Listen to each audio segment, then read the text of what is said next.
This is Jeremy Wentworth-Stanley. I'm the fellow who has a hyphen in my name. The hyphen is silent, but I am anything but that. This is the third episode in the series that is introducing Respectonomics, and this one is called The Self. The next one, number 4, will be called The Other Self, because what we're doing here is comparing the self, which is us as individuals, and then the next one, the fourth one, is going to be the self in relation to other people, the other self. Before we get into this, I have a housekeeping item I'd like to bring to our attention, and that is that out of this work, we will be conducting workshops, we will be conducting public speaking events, so that if you feel that either yourselves or others would be interested, this would be something to refer to the website or to refer to my email, jeremy@respectonomics.com. That's jeremy@respectonomics.com. The issue that we're going to be sharing this morning is the self. And if you go back to your ancient Greek practices, and if you went to the Temple of Delphi and talked to the oracle there, you would see up on the wall gnoski se, which means in modern English, means know thyself. Knowing ourselves is it's an important dimension to our humanity. What I want to emphasize is that the human being, when we think of ourselves as an entity, we recognize that we are made up of 3 parts. We are tripartite beings. We are made up of body, mind, and soul. We have a unique construction, a unique structure that no other sentient being shares. And what we're doing when we look at ourselves is a little bit like when you get onto an aeroplane, and as you go past the cockpit and you're going into your first class seat, as you're moving in there, you see the captain and the engineer and the co-pilots and so on. They're all checking stuff over. And you hear them very formally saying light, and somebody else says check, and then the next person says altitude, the person says check. It's an important exercise, this checking process. And one of the reasons it's important, self-evident as it might be, it is very reassuring. It gives you a sense of confidence that they're looking after all these different parts and paying attention. And we need to do the same to ourselves. Now, I want to take you back into an individual who taught us many, many years ago on a slightly different level. It was talking about how we prepare ourselves in the sales world. In the sales world, there are 3 things you need. You need product knowledge, and you need sales skills, and you need a psychological attitude to bring it all together. And as obvious as that may sound, how many of us think that by conquering every piece of information on the product, that will deal with our psychological attitude, which is undermined by fear of rejection? In other words, we're very good at taking a specialty, if you will, working on it as though somehow it will solve other problems. When we look at the body and the mind and the soul, I think it's important that what we do is to look at the body and bring the parts to it that it needs to be hearing, that it needs to be working with.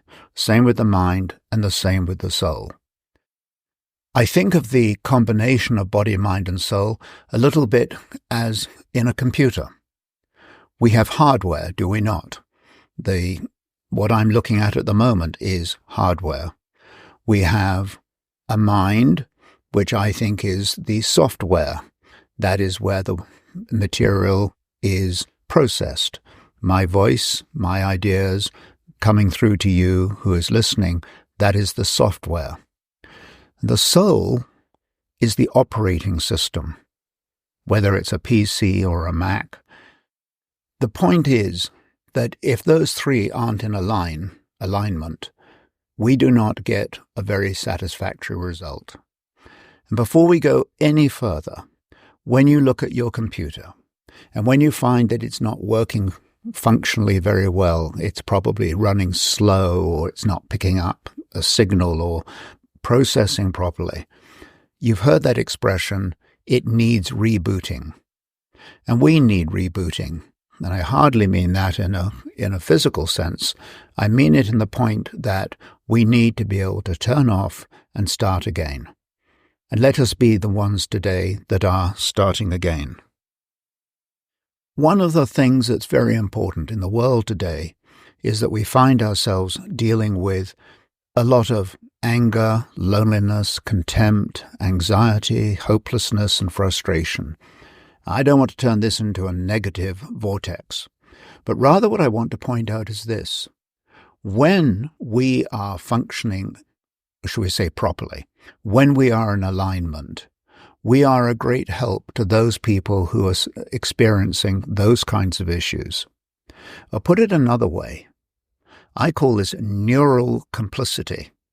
But what I mean by that is, if we ourselves are operating, should we say, below standard, below our operating standard, if we're operating less than that, we almost become enablers so that the other person who's angry feels that they have a right to be angry because they don't see anything in us that really becomes a cushion or a mattress or some kind of buffer to their concerns.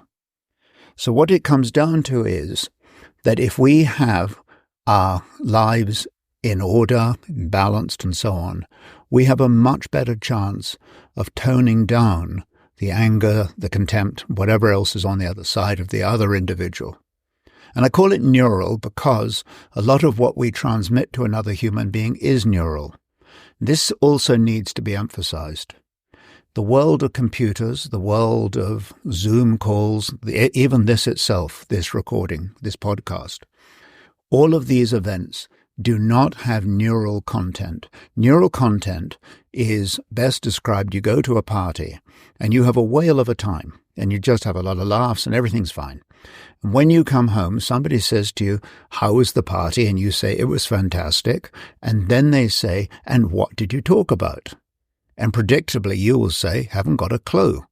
Because the activity that took place was neural. That was the process.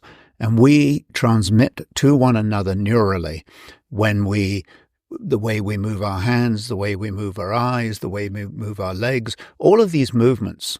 We're not even aware of what we're doing, and we're not even aware of how we're picking up the signal from the other person. It is thought that 85% of a conversation between two human beings is in fact neural. So getting ourselves, what you might call in order, getting body, mind and spirit to be working together in the ways in which we are intended to be is both valuable to ourselves, but is also valuable to the other individual, even though we're not actually stating it as a fact, but we are transmitting the information neurally. The first one I would look at then is to look at the body.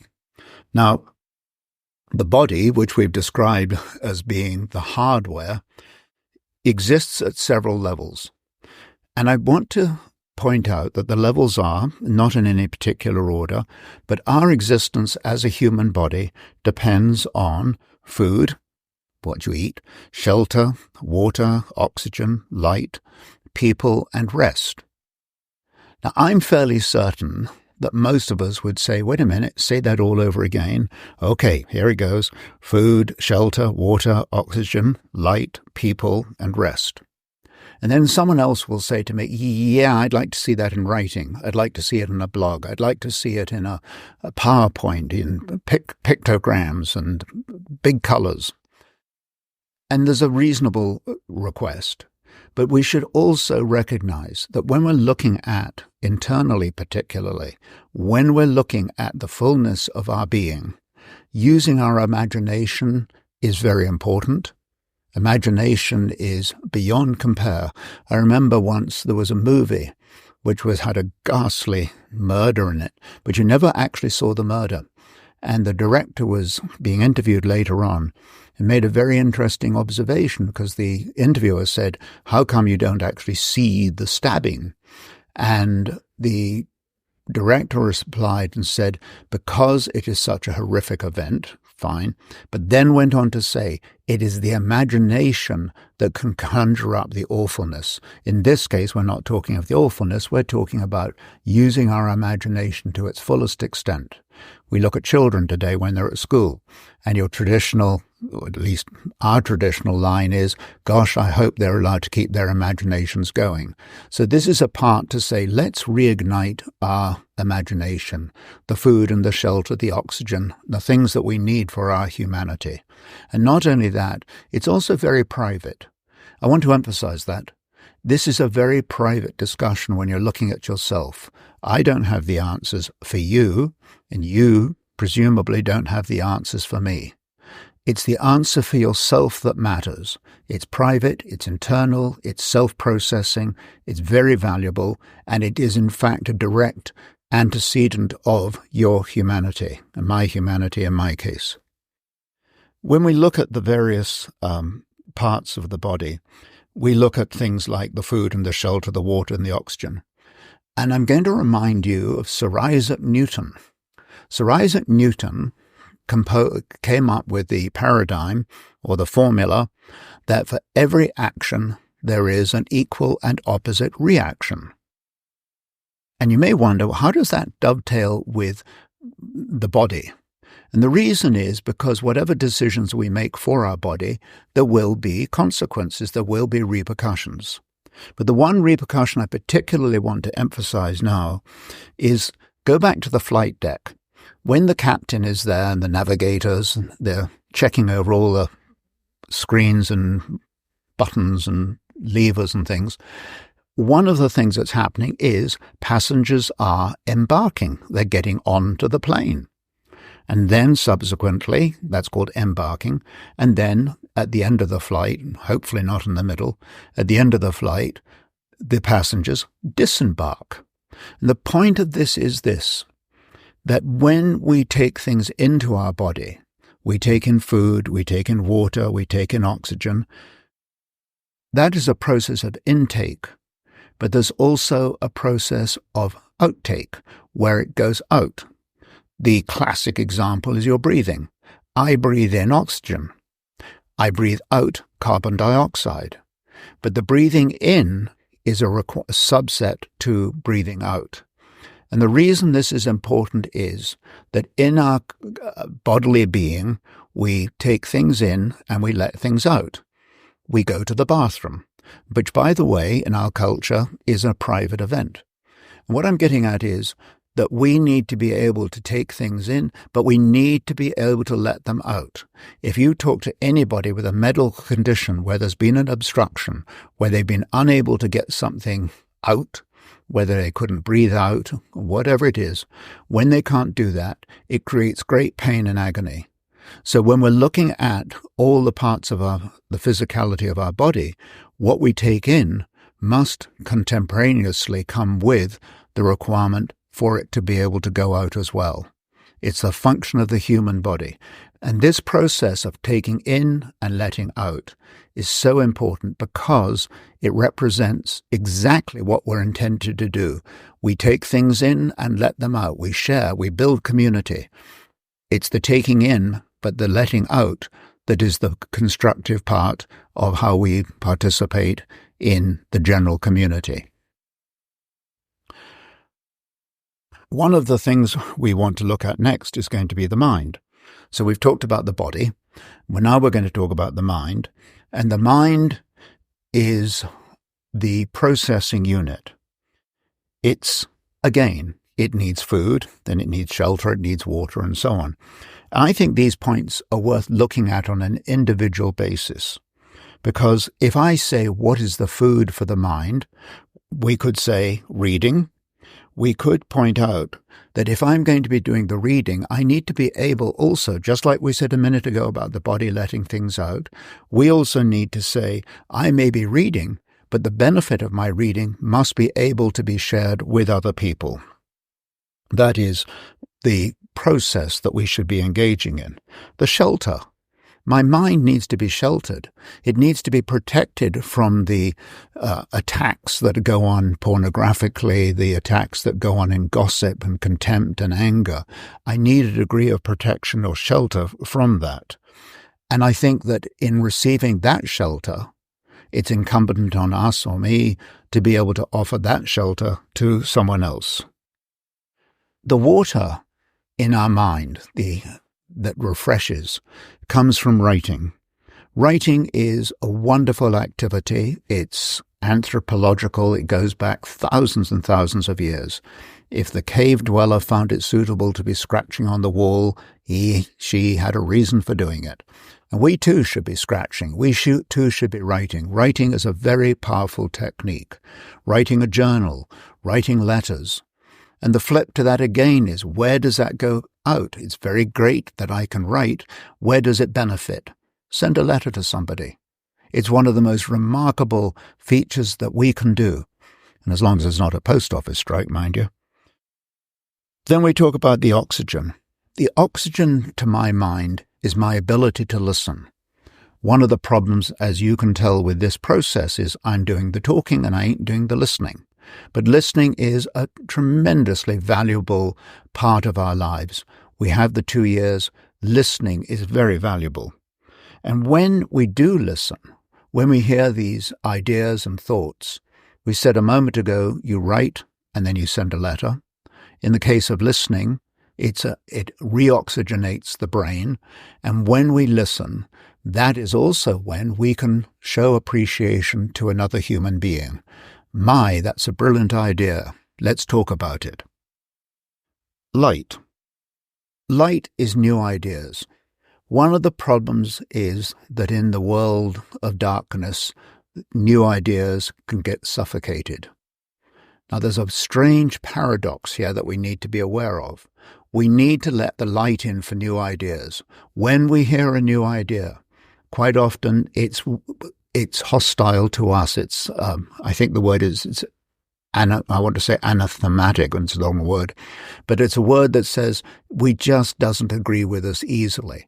And one of the answers to new ideas is to say, let me think about it, dwell on it, ponder it, write about it, talk to other people about it. But new ideas need to be able to come into our lives. I'm 74. And I know that some of my ideas are now old-fashioned and out of date. I need to listen to new ideas, and I hope that through this process, through Respectonomics.com, when you have a new idea, you will let us know. I think when you have a new idea, there is one other part to the puzzle, and that is that we can reflect on it. It's one thing to go and talk to somebody about it, but there's another part as well, and that is to reflect. And I want to talk about reflection for a moment, because although we think of light as being light in the darkness and taking away the shadows and the doubts and fears and so on, there's another part to light, and that is to remind ourselves that plants grow in the dark. So the reflection that we were talking about may well be when you dim the lights and you reflect on ideas, you reflect on what you've heard today, but you do it in the dark because that's where we do our growing. Plants use an extraordinary amount of energy to process light, photosynthesis, during the daytime, so that at night time is when they're resting, and that is when they do their growing. You may have noticed sometimes you'll go out into your garden and you'll look at a plant and think, when in the earth did that grow? Well, it happened at night. It happened in the dark. We need people. You know, it's very easy in today's world. We talk about working from home. We talk about remote. Isn't that an extraordinary word? To be remote, to be foreign to other human beings, to be away from the center of human activity. But that has become apparent and very evident in many of our lives. One of the problems is loneliness. We need people. And in order to have people, we have to be able to engage with them. So think about the areas in which you would like to engage. I will put one thought your way. Whenever you want to engage with another human being, you're in the store, you're in the pharmacy, you're in the grocery store, you're in the chief financial officer's enclave, wherever you might be, there is a time-honored question that we should have right at the front of our lips and lives, and it goes, how is your day going? How is your day going is a significantly more powerful than what's up, or what's the weather like, or how are you feeling today, or one of those very general, automatic, axiomatic questions that gets an answer that the person doesn't even think through. But when I say to you, how's your day going? It invokes an engagement, it's attractive, and it gets conversation going. Conversation quite often leads to discussion, and discussion is where we formulate new ideas. And then, of course, there's the whole business of rest. The mind needs to rest. Resting is an activity. It is something that we have to do. We have to say to the mind, I'm turning you off. We talk about rebooting the computers. We talk about turning things off so that they can get themselves back. It was interesting. A few days ago, I was talking to an operator of one of these big excavators, and he had stepped off the machine. The engine was still running, but he was no longer operating it. And I said to him, oh, what's your reason for that? Oh, he said, it's been working very hard. I want to give it a rest. Rest is very powerful. We should encourage each other to have rest. And if you talk to the athlete in training, they will tell you that rest is one of the most important ways, because that's when the muscles will reconnect and start growing strongly into one another again. So rest is very valuable. Let's give each other that opportunity to be at rest. Now, finally, I'm going to talk about the soul. Now, the soul is, you'd almost call it a contradiction. You might even call it a paradox. But I came out with some things here that I want to share with you. The soul, which is that part that's within you that is extraordinarily private. As a matter of fact, it is so private that nobody can see it, and nobody can get their hands on it, and actually nobody can influence it. Only you can be the author of your soul. It belongs to you, it is yours, and it is yours to take control of. It is invisible, and yet it is visible. It is private, and yet it's very obvious. It's quiet, it resonates. It's invisible, I said that, and visible. It is indivisible, and yet it is divisible. And it is the receiver of joy and the receiver of sorrow or grief. This is something we want to be very clear on with the soul. The soul is one of the most beautiful parts. It's got that sort of jewel-like quality. It's the one when you open up the oyster and you see the pearl. My soul, your soul, is that pearl, and it's glistening and it's beautiful. The part of the soul that matters is that it's yours to open to your faith. Let me explain. Faith is a word that is, in one sense, spiritual, and of course the soul is a spiritual entity within ourselves. It's interesting, really, isn't it? The physicality of the body, the sort of semi state of the mind. It's sort of part body, part fluid, part something. The soul is invisible. The soul is that spirit. It is that air. It's almost untouchable and yet fully touchable. And the soul needs to be fed. But here's a part of faith that needs to be understood. Faith is what opens the soul up. I don't think I can open up my own soul. I can enjoy a faith, and there are 4,600 attributes of faith in the world today, and I suspect that figure is way low because it doesn't include all the subtexts and denominations and whatever of these different faiths. What I'm getting at is it's extremely personal. It's extraordinarily private, and it has to be a faith that works for you. The funny thing is there are different words for faith. I went through some of the words that describe faith and the organizations, and some end in ISM, some end in ITY, and I went through a whole raft of them. There's lots and lots of endings. But the beginning of faith is you and me opening the door to that faith. But not only opening the door in the sense that it is unlocked, but letting that faith come into our lives. That is going to be the test. The test is, does that faith coming into our life then, does it give us that joy? Does it give us that reassurance? Does it give us the security? Does it give us the shelter? Does it give us all of those things? Each one of us has to test their faith accordingly. Faith is unlocking and letting her in. We've talked about that. The shelter is me, and it's my decision to shelter that faith. We think of water. Think of water that cleanses, the water that refreshes, the water that lubricates. That is the faith that comes into our soul. The oxygen that we need in our bodily life, in the soul, is our spiritual regeneration. We need to be regenerated. You know, a lot of this discussion sounds like we're going into a world of spirituality. But if it is 1/3 of the human being, and if it is aligned with the other 2/3 of the human being, then we have a magnificent chance of reaching our potential and becoming what, in fact, we are very good at. One of the most interesting things is that when the soul is being fed, that the attributes of the body and the mind do even better, and you find a giftedness that not only you have the giftedness, but gets embellished and gets amplified and taken to levels that I frankly, didn't even think were possible. And then there's the light. And the light is that light in the darkness. We talk about a dark soul, and a dark soul is one of the most unhappy, depressing places to be. Having the faith is an example of how you bring light into the soul. And then there's the whole issue of resting.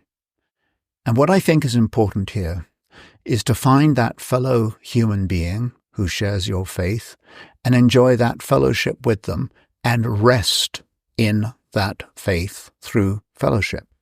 In other words, you meet other people who share your faith, whether it ends in ISM, ITY, IIR, whatever the ending is to your faith, but you come across the other people who share that faith and you enjoy with them and you conjoin with them, and that is when that faith becomes an article of fellowship and an article of rest. And in that rest is when the muscles reknit, the muscles aerobically, the muscles of the mind, the muscles of our entire being can come together in a way that, frankly, we probably could never have imagined. The self is the most beautiful part of the human being. It's you. And it deserves full attention. It deserves your full love. It deserves your full kindness. It deserves your full comfort. It deserves everything you've got. Because the fact of the matter is, in a world where things are disjointed, if we're going to recreate and regain and resuscitate the respect and the dignity of the human being, I've got one concluding statement, and that is, it always starts with me. I rest my case.